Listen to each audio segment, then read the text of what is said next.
Hey guys, what's up? Namaskar, this is Saurav Jain. Welcome to the Digital Guru Thursdays. And on this talk show today, we have Neil Patel. And today we are going to discuss about growing your YouTube channel. How many of you here have a YouTube channel? Leave that in the comment right now. Neil is right here. Neil, I'm just going to welcome you in a minute. Neil has about 700,000 YouTube subscribers, and I've seen him consistently performing on this platform. Undoubtedly, some of the best content with respect to digital marketing freely available on Neil's channel. Today, I'm super excited to help my Instagram family with a lot of insights on YouTube growth. If you guys are excited, go in the chat right now and type down and say, I am excited. Just go do that right now. We're going to say hello to Neil. Neil is right here. And meanwhile, if you here have a YouTube channel, just let me know in the chat at the moment. Awesome. Hey Neil, what's up? Hey, how are you? Good. How have you been? I'm good. Awesome. So, how is your day going? I mean, I know it's just early morning. Hey, I was about to say, like my day just started, so but no, it's not bad. So far, so good. Awesome. So, welcome to the show, Neil. And are you game for tonight? I'm going to ask you a lot of questions with respect to the growth on YouTube channel. Are you game for that? I'm ready. Awesome. Before I go get into that, I just want to know: are you guys able to see Neil? Because he looks very blurred to me at the moment. Just let me know in the chat because I can hear you, Neil, but I can't see you. Is it because of the Wi-Fi or is it my Wi-Fi? I'm just going to check with people. Are you guys able to I, see us? everybody's Let's see. just saying hello. His video is not clear. Blur, Yeah. blurred. No There's some blurred. chat. No. So why don't you send me a request again? So I'll disable you now and send me a request again and we'll check it out. Okay. Perfect. So maybe some technical glitch happens, especially with respect to Instagram. It's very, very common. And when you're doing your live sessions on Instagram, you're more likely to see this happen, especially sometimes when you're taking requests from people, they are not visible. Sometimes they just get disconnected, or sometimes the person opposite is extremely blurred. So, and all that you have to do is keep trying and it just gets better. So how many of you here do have an Instagram, YouTube channel, by the way? How many of you have a YouTube channel? Let's see, Neil is here, so let's take his request.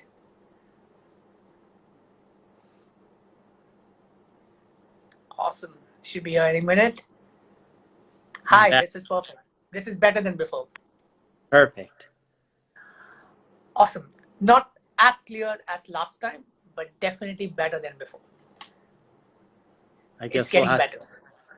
My internet's good on my end, so I'm not sure. Could be. Maybe sometimes it happens with Instagram. All right, Neil. So how's the COVID scenes there? Let's start this conversation with this question in the US. Yeah, so right now, COVID has been growing on the new case count as well as death count. The death count isn't as bad as it was 3, 4 months ago during its peak, but it's definitely has been rising over the last few weeks. So, same with the count has been drastically rising. Some of that's due to things reopening up. Some of that's due to people not social distancing. Some of that's due to better testing, right? So there's many factors, but in general, it definitely is rising, and hopefully people are staying safe. And Awesome. This is cool, Neil. yeah, So it's the same here, but things are getting back to the normal. So hoping things will revive soon.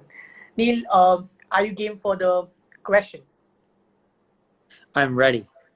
All right. So the first question is, how should a newbie start his or her YouTube journey? And what would be the 5-step process that you would follow or that you would recommend from your side?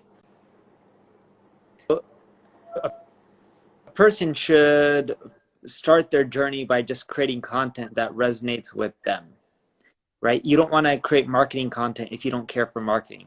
You don't want to create content about video games if you don't care about video games. So the first thing is you got to figure out your passion and what you love.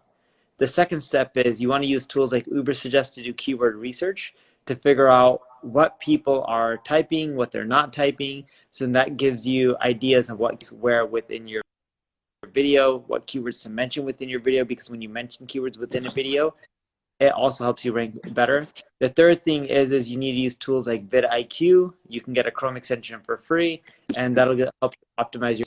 The fourth is you need to follow the hot script by a lady named Sunny. I forgot her last name, but if you just do a YouTube search for hot script, Sunny, Sunny, you'll see it. Follow that.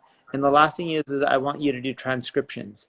If you upload a transcription manually, even if you're just like, there's no need, YouTube can automatically do it, what you'll find is when you upload it manually, you get better rankings.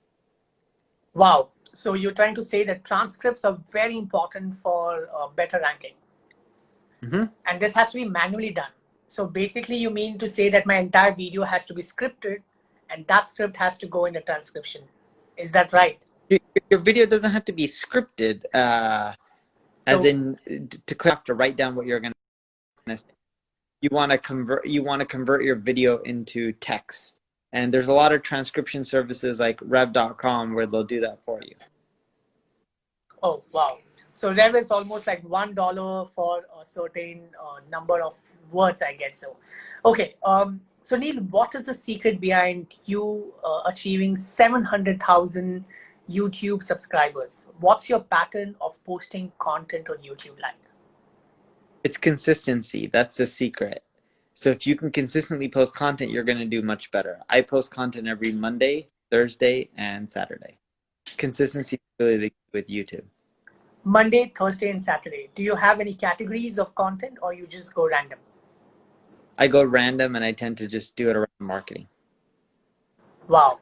So how long did it take for you to achieve 700,000? Because I believe you started your YouTube journey in the beginning of 2019 pretty strongly at that point of time. So is it since 2019 to now that you've crossed 700,000? Maybe a bit more than 2 years, two and a half, something like that. 2.5 and 700,000. Awesome. This is great. What are some of the top 3 metrics, Neil, according to you, that helps YouTube push the video on top? So when you are creating a video and uploading it, what are those 3 metrics that you believe are very, very important for you to bring your videos on top? Or which are those metrics that people should generally look, which helps in the ranking factors there? Yeah, so there's quite a few metrics. One is your view count in the first 24 hours of videos posted. That's super important for YouTube. The more your videos are viewed in the first 24 hours, the better you're going to do. See, it's the opposite of Google SEO. In Google SEO, you go out there, you try to rank, and you'll get your rankings within 6 months, maybe 12 months. YouTube SEO is actually the opposite. If you do really well within the first hour, first 24 hours, your video usually stays at the top. The second thing is comments. The more comments you encourage, the better off you're going to be and the higher you're going to end up ranking. The third thing that we've seen is watch length, and not just watch length of your video. How many other videos do they keep watching on YouTube after they watch your video? So those 3 metrics really help with your rankings. Because remember, the longer you're staying on YouTube, the more money they make from ads. Okay. I lost you for the last 30 seconds. Maybe there was some disturbance. Did you just say that the watch time is one of the most important things, the length that people watch your video, the average watch time, right? Correct. Because the more people watch your video, just think about the length of your video. If you have a 10-minute video and most people are sticking around for like 7-8 minutes, that's great. But not just the watch time of your video. If people watch your video and then watch another 10 more on YouTube, because they like the content on YouTube, that gives you credit, which helps your video rank higher. Because remember, the more videos people watch on YouTube, whether they're yours or someone else, the more ad revenue they make. Awesome. That's great. So you're basically trying to say that, so how long, according to you, the video length should be when you're uploading a video on YouTube? We try to keep them around 10 minutes. The reason being is if you keep it around 10 minutes, it works on all platforms. So if you have like a 20-minute video, it's not going to do well on LinkedIn because LinkedIn won't let you upload it. So we can repurpose content and put it on all the social sites out there. Awesome. So 10 minutes is the average time that your videos should be, especially when you're trying to create your videos exclusively for YouTube. And also, I think Neil has a habit of multi-purposing the same videos and he uploads it all across. So accordingly, I think 10 minutes is a good time to take into consideration. Um, what are some of the key factors that you believe gets more click-through rates? Some of the important things that one needs to take into consideration. The thumbnail is huge. The better the thumbnail, the more it sticks out, the more crazy it is. We see the better it is. And also your title. Just like with Google SEO, your CTR, a lot of it's based on keywords that you're putting in your title. If someone searches on YouTube for SEO and you don't have the word SEO in your title, you're probably not going to get a lot of clicks. So thumbnail and title, we see those as two huge factors. Thumbnails and titles are two important parameters that decides more clicks, and that's where people are missing. People don't really research the keywords or they don't get the thumbnails right. We will definitely ask him certain questions with respect to thumbnails, but definitely I'll hold that question for later. How many videos do you recommend someone in a month who's starting up, and how do you, let's say somebody who is at zero at the moment, how many videos do you recommend that particular person? If you're just starting off, I would try to do at least 2 or 3 a week and do that consistently, and try to go live at least once a week as well. That helps a lot too. Awesome. Live once a week and about 2 to 3 videos every week is a good strategy Neil is suggesting. Okay, Neil, I have one more question at the moment. And the question is, while you're uploading your content on YouTube, one of the biggest challenges is what is the kind of keywords that I should be opting? Should I be Yeah. running behind the high search volume one or highly relevant one that gives me the business? So should people chase the subscriptions or should people chase the business out of YouTube? What is your ideal suggestion for them? Both. Chase both, because unlike traditional SEO, YouTube SEO is not competitive yet. So you can rank for both. So why not get it all? And it won't be this way 2, 3 years from now, but right now it's not competitive. So get it all. Awesome. And do you think YouTube is becoming as competing as blogging? It is, but not yet. Give it a few more years. My guess is like 4 or 5 more years for it to really take off. Awesome. That's great. I hope you guys can see us. I hope you guys can hear us. If you guys think everything is perfect, just go ahead in the comment and leave us a thumbs up so that I'm aware that everything is just going smooth at the moment.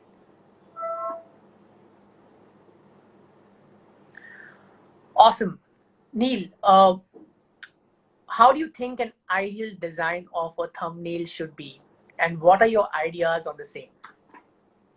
So I like to make it stand out in colors. Don't blend in with YouTube's color scheme, because if you do, it doesn't stand out as much. Use colors that have good contrast, easy on the eyes. Like you don't want to use like a ton of neon green or something that could be hard on the eyes. The other thing that we found with the thumbnail is like emotion. Show emotions. Like a lot of my images will be like, right? Like the more emotions that we show, what we see is we get higher click-through rates versus if we just do plain and simple.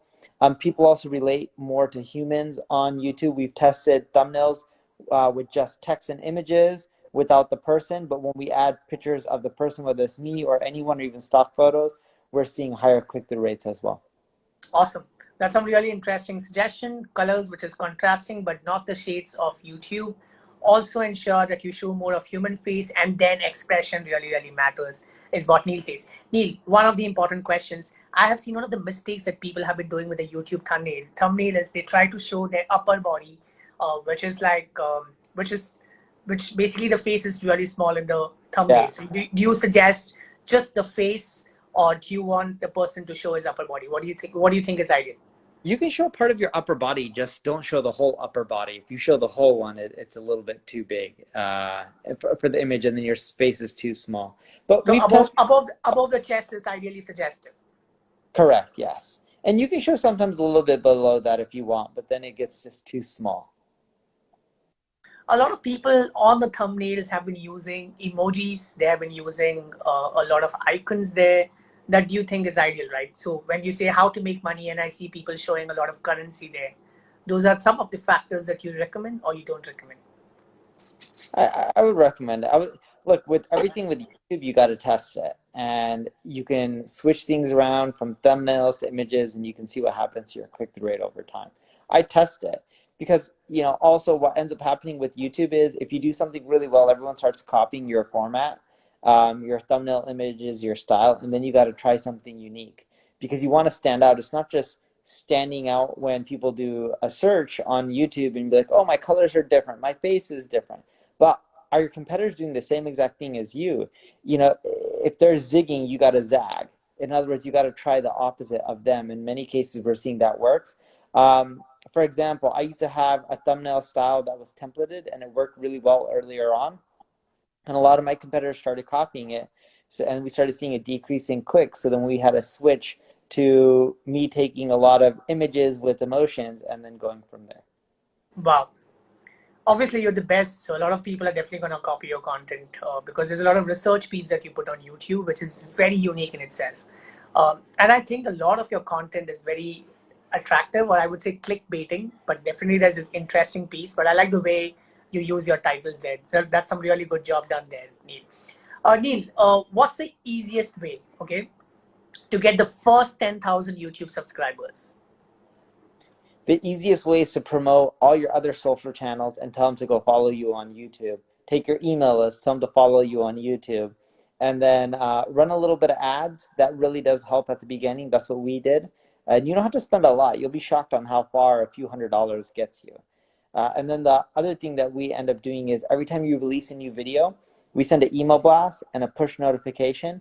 Those two things help the video climb to the top of the rankings really quickly right when it comes out, which then allows you to get more subscribers, and that helps as you create more videos. The other thing is every time you post a video, at the end, make sure you tell people to subscribe, leave a comment, like your video, share it, because that helps spread the virality, which gets you more subscribers. And then at the beginning of the video, we also tell people to subscribe. Awesome. How's the idea of building an audience out of hosting a webinar or a live session on YouTube?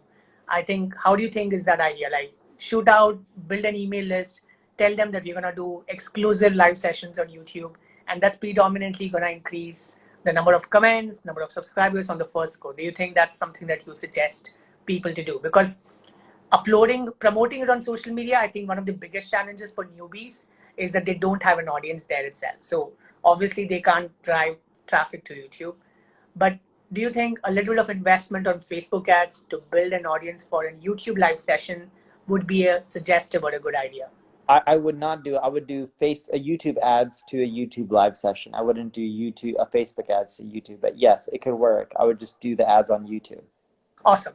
That brings me to another question to you at this point of time. And the question is, how much did you spend on YouTube ads? Because I kept seeing your ads for quite some time whenever I would search for the word digital marketing. What was your spend like? I think we did everything in less than $12 or $13,000. I could be wrong, but it wasn't that much. Now we had other ads going, like we spent over 100 grand on YouTube ads in total, but a lot of the other ads were to sell products and services, and it wasn't to get subscribers. And most of those ads we did before we were releasing a ton of videos. We did some of those ads after we released videos as well, and we're trying to grow our YouTube channel. But in general, what we found is the ads didn't work as well as we wanted compared to just posting content consistently. Awesome. That's a really good tip there. Guys, if you guys are enjoying this session, just say enjoying. Just type down in the comment, just say enjoying, or just put your favorite word there in the comment. All right, that's some interesting observation, Neil. Neil, I have noticed there are two kind of YouTubers. One who predominantly goes chase the hot topic and create content on that. And there are newbies who try to create series of videos on a certain topic, which might be, let's say, your SEO lesson 1, SEO lesson 2, Yeah. SEO lesson 3. Do you think that's one of the bestest strategies to invite a lot of people because they see that they are more likely to see a sequel or the set of videos coming back to back? Do you recommend people to create a series of videos on those lines? So funny enough, I've tested both, and right now I'm doing more series. The series is bringing a lot of the same repeat people back, but it's not attracting as many new people. So I wouldn't just recommend doing series. You have to do a combination of both. I went from just doing a lot of random videos to then doing series, and the first series we did was a hit. It did extremely well in the first week, and then it started to slowly not do as well. And what we quickly realized is just doing series doesn't work. You need to do a combination of both. Awesome. That's an interesting observation. So my first 20,000 YouTube subscribers, right now I'm 100,000 almost, was because I had a series on a free digital marketing course, and that was promoted extensively. That got me the first 20,000 YouTube subscribers. But yeah, the hot ones are not. Do you think on YouTube how-tos have a lot more value or subscription compared to tips? Do you see that trend? It depends on the keywords because the tips could be how to related as well. But in generally, educational, instructional type content does better, and you get more YouTube search traffic. And we see those working really well. What we notice is on YouTube, there's also like suggested traffic. The how-tos we're finding don't get as much suggested traffic, but they get more search traffic. Awesome. Um, what kind of YouTube videos should a business create in order to drive more sales? Because they are not in the educative pieces of content. This is one of the biggest challenges. I know you might say, no, I would recommend them to create that. So, what kind of Yeah. questions do you recommend to businesses in order to drive more sales? I would educate. And when you educate, so for example, I have a YouTube channel. I talk about SEO and marketing. So I'll create a video on marketing or a tactic, and I'll give it all step by step. And at the end, I may say, hey, if you want, if you have any questions, leave a comment below and I'll answer it. Or if you just want my team to do everything for you, check out my ad agency, Neil Patel Digital. Right? So I'll try both, and we found that to work really well because there's some people who just want to do it themselves, and there's some people who just want to pay you for the service or get it done for you. But promoting your services at the end has worked really well from what we see. Awesome. Um, how do you see the trend of YouTube community and YouTube stories? Do you see that it's picking up, or it's just there? It's not that active. What do you see? Yeah, so it's not as active as Instagram, I would say. Instagram or Facebook, but it's slowly picking up. See what ends up happening with all these social networks is they see someone doing one thing really well and one feature working well, and they all try to copy. True. And I think I kind of hate that too because then there's nothing unique about it. Like the way Twitter launched their fleets because they saw Instagram stories doing really well. I found it absolutely annoying as a feature because how many stories? Where do I make story? How many stories can I really make?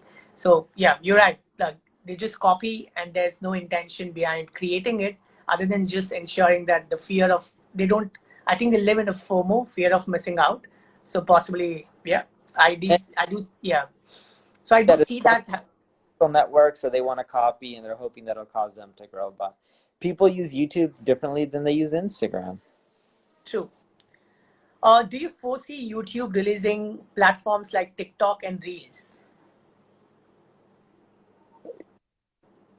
Well, I don't necessarily see them. They may end up trying to copy, but I don't see them creating a whole new offshoot or a whole new social network like a TikTok.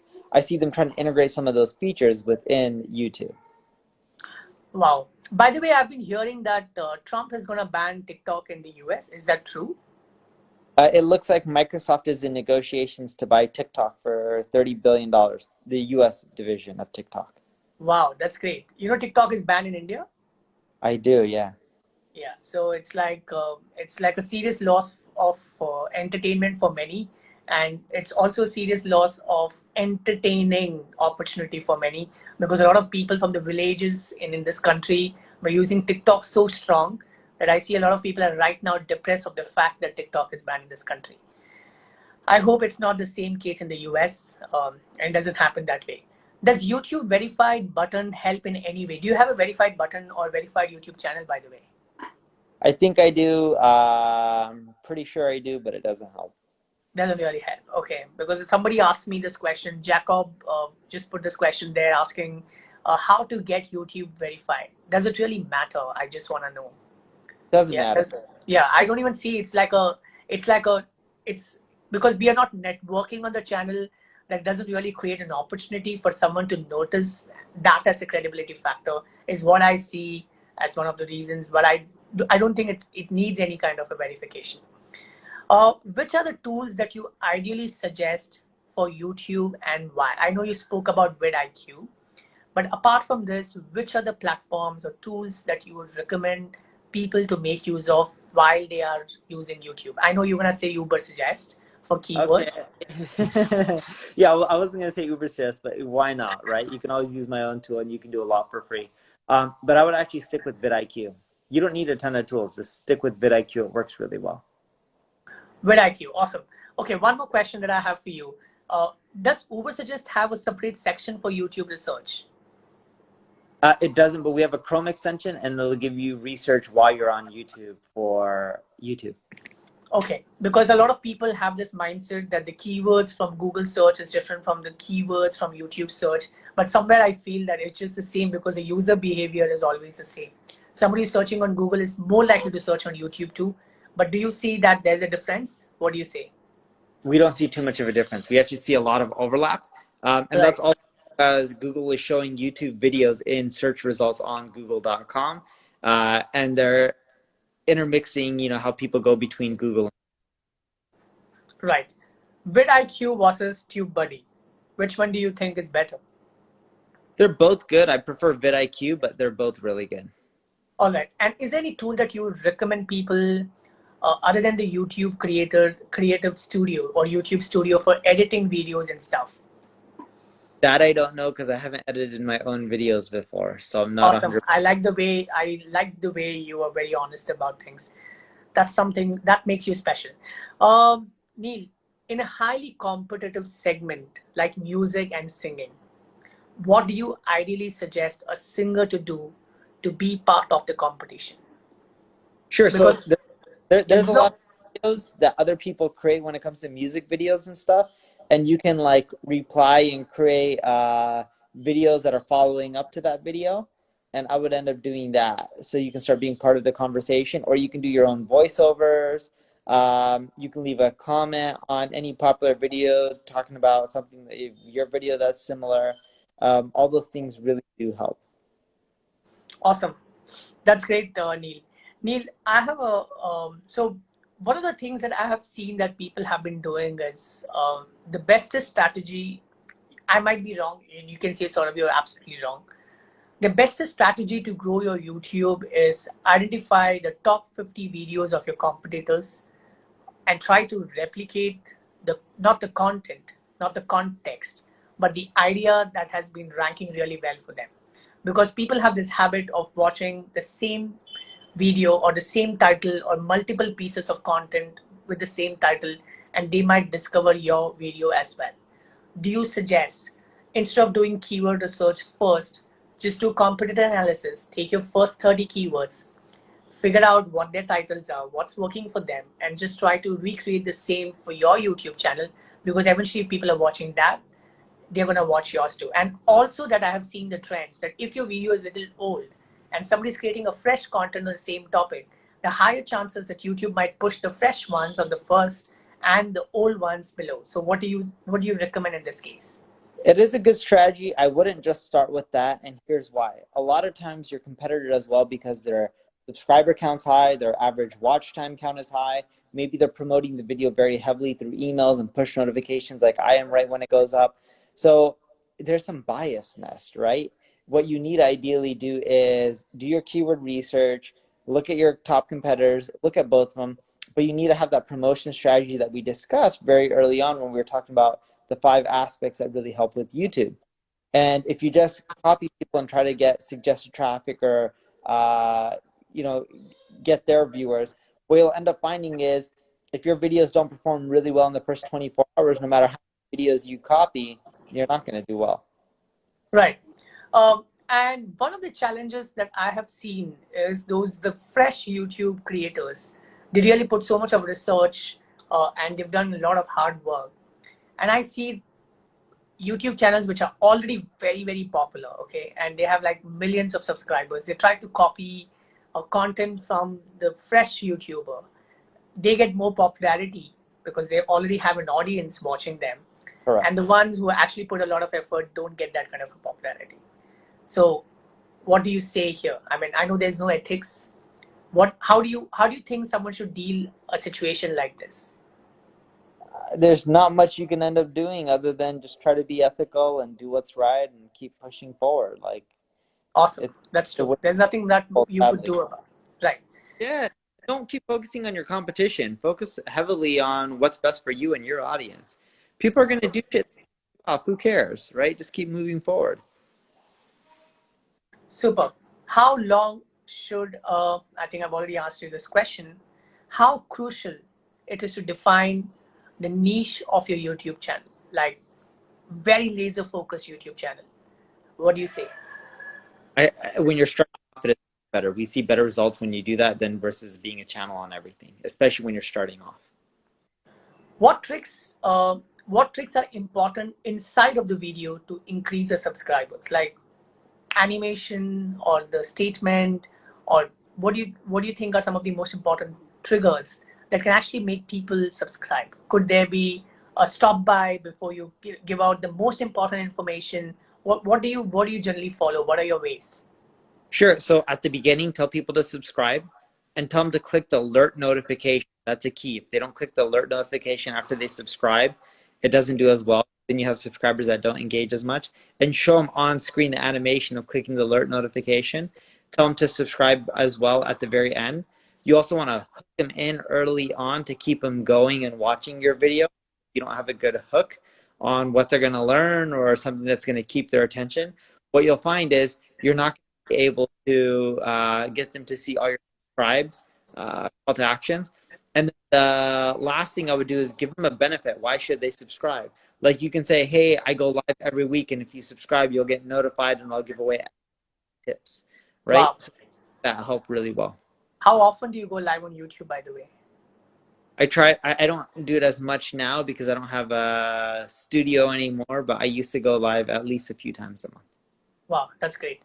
I think that's a tip which I've not been following. I don't take YouTube live very seriously as much as Instagram live, but I'll start taking that more seriously now. Thank you for that tip there, Neil. Do you suggest spiritual gurus and business gurus to create a membership-based YouTube channel? Do you have any success cases there, or have you seen any great success case in a membership-based YouTube channel? Or are you planning to get a YouTube membership for yourself?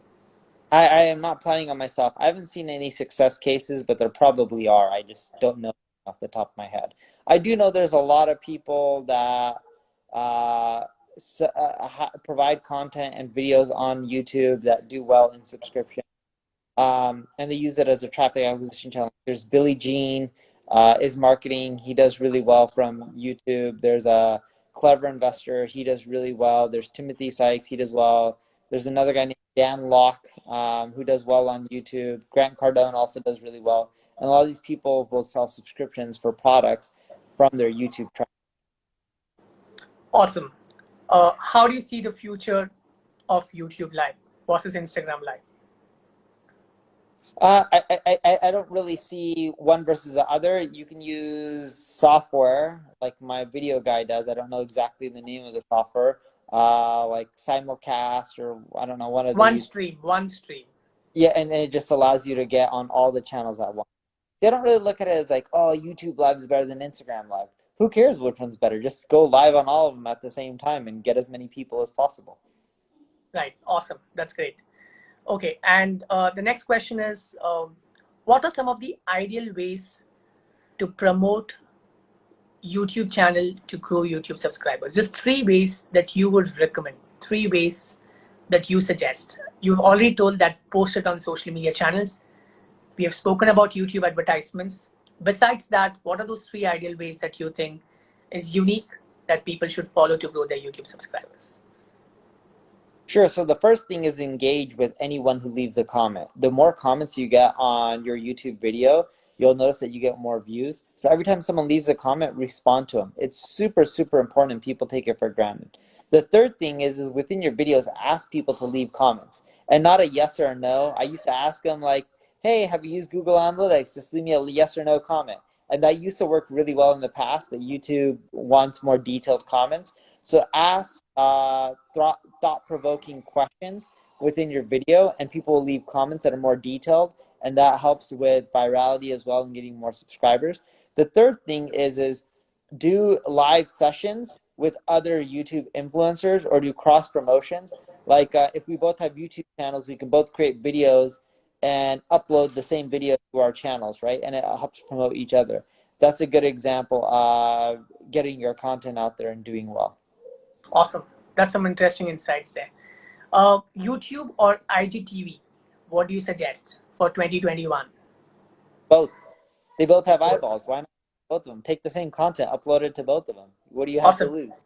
And do you foresee that Instagram or IGTV might launch its very own search engine with time, because the way they have the title, they have the description, they have a thumbnail?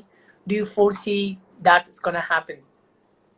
I do. Instagram already has search, but you'll see it get more and more advanced and better over time as they have more content, and it's hard for users to find the content that they want. Awesome. I would like to just thank Kathy for noting down all the minutes of this entire conversation. Really appreciate what you've been doing in the comment. All right. Next question to you is blogging easier or vlogging is easier according to your experience by far? I'm guessing you mean, is blogging easier or YouTube? Oh, vlogging. You said blogging as one. Vlogging. I said vlogging, yeah. Yeah, so it depends on the person. For me, I really enjoy writing, so blogging is easier for me. But there's people like Gary Vaynerchuk who love the video side, and for him, I bet vlogging is easier, right? So you got to figure out what your skill set is and what you naturally like more and do that more, because that's what you'll be better at. Awesome. And that's the future, isn't it? Correct. So do you recommend that we upload videos on YouTube and embed that on the blog with the same transcript that we have used on the video for blogging? I do it. It drives more traffic, so why not? Super. How much money do you make via YouTube? 0. You've not been running ads? No, I don't run ads right now. YouTube's just an expense, but it's fun for me. Why? Because you have a lot of audience from across the world. Don't you think it's a huge revenue opportunity for you? Yeah, I don't really care though. I just have fun creating content. Awesome. All right, so I'm going to ask you one last question and then allow my audiences to ask questions. All of you geared up with your question and then you can post it out in the comments. But don't post it now because otherwise I'll miss it out. The question to you, the last one is, what type of content, according to you, gets the maximum traction? If someone has to start, what type of content do you think that they should start their journey with, which will actually help them in getting their subscription, more subscription, larger subscription? Evergreen how-to instructional content. So like create how-to videos that are really step-by-step, use the videos to help illustrate how to get something done, and then make sure it's evergreen where people will still have that question a year or two from now. Awesome. This is an interesting bit because if I see the top 10 videos on my YouTube channel has been how-tos and step-by-step. These are two important things that people look forward to. People want to learn. And if you're able to teach them on your YouTube and create a lot of step-by-step guide or how-to videos, it's more likely to make people watch your video till the end and eventually make people subscribe to. So I think that's a very interesting bit out there. I'm open for taking up questions and you can shoot your questions in the comment section. We'll take up questions and put it across to Neil. So go ahead and leave your comments, leave your questions in the comments, and I'm just gonna. So somebody just asked this question earlier, and the question is, does hashtag really work on YouTube? Because a lot of people are using 3 hashtags in the description. Does it really matter? That's the question. Every little bit helps, but what we see helping more than anything else is keywords. Are you having the right keywords? And the keywords in your title, keywords when you say in your video. See, YouTube's able to decipher. If I have a video on SEO and I say SEO, SEO, SEO 20 times, they're going to know that video is more about SEO. And more than anything else, you know, yes, all the little stuff adds up on YouTube, but what we're really seeing is videos that do the best in the first 24 hours tend to do extremely well in the long run. That is really the key with YouTube. Amazing. I have a question here, and the question is from Foodwise Media. How can small restaurants grow using YouTube? You can showcase your food, talk about the recipes, teach people how to make it. And I think what will happen is if you show people how to cook certain dishes or make it, the people are like, wow, this is amazing. Oh, let me try out this restaurant. They're really good too, right? Because if they're giving me these tips, they must be amazing at what they do. So what we found is anything that's instructional how to, it does well. The other thing you can do is like, let's say right now because of COVID, I would create a video teaching people how to cook, and I would do a live session and tell people in advance what ingredients they need, and then that way they can cook with you, eat with you, and kind of also almost have that restaurant experience without going to your restaurant. And I think it'll build up a massive loyal user base. Right. There's a question. The question is about how powerful it is to use vernacular languages in the YouTube channel, English or Indian vernacular language. What do you suggest? So what we found is you want to transcribe your content as many languages as possible. So with our videos, a lot of times we'll upload a Portuguese transcript. We used to do Hindi transcript. And what you want to do is just have multiple videos and use transcripts and subtitles in different languages because you just get more viewers. Awesome. That's an interesting bit. I've also seen that in India, especially if you're YouTubing and if you're using Hindi or Tamil or regional language, you're more likely to see higher subscription rate because people in those 2-tier, 3-tier cities and districts and villages are interested in looking at knowledge in the language that they best understand. I have both English and Hindi videos on the same channel, but my Hindi videos have got me a lot more subscription than my English videos. So I would recommend that if you could just go all vernacular, it's also great. Or you can use transcription if you're trying to go global. Then in that case, you might just go with that. Okay, there's a question. Is it better to add videos to a company channel or should it be on a personal brand? What people are always confused about this question. What do you recommend to them?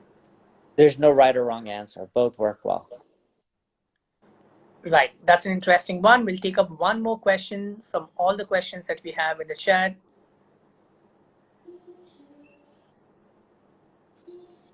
The question is, should we use a super tool for YouTube when your channel is new? I think that question has been answered. He's recommended.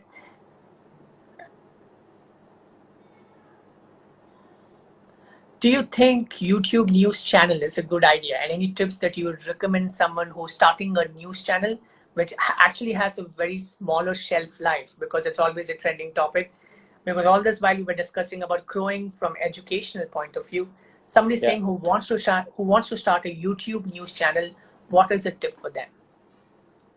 I wouldn't recommend it. It's too competitive because there's a lot of other people who put out news. They have way more money, more production. They're getting the news faster. You can do it if you want, but the problem is when you're new, you want to get that longevity and subscribers. So every video you create, you don't only want it to last a day or a week. You want it to last years so that way you can keep getting momentum and subscribers from those videos. So make sure you're creating evergreen content at first. Don't go after new content unless you already have a massive following.